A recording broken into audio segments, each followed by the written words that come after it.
আপনার এই পিঠা, আচ্ছা আপনার এই পিঠাটা হৃদয় হরণ পিঠা নামকরণ করছেন, এটার পিছনে কি কোনো ধরনের কারণ রয়েছে?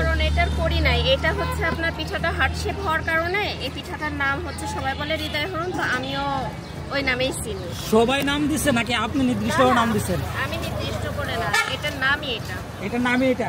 আসলে মূলত এই পিঠাটা কি রকম মার্কেটে চলতেছে বা এখানে বিক্রি হচ্ছে? এখানে আমি একাই নিয়ে আসি, 1 বছর ধরে নিয়ে আসছি, আমি প্রতিদিন নিয়ে আসি। প্রতিদিন নিয়ে আসেন?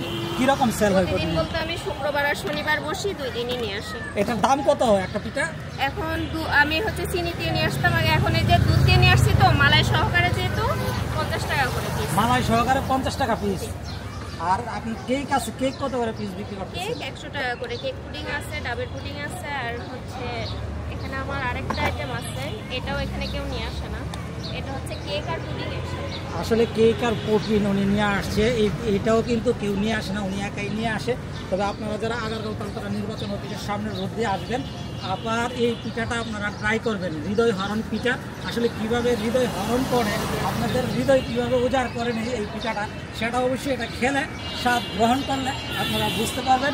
ভালো থাকবেন। STV ব্রাহ্মণবাড়িয়া।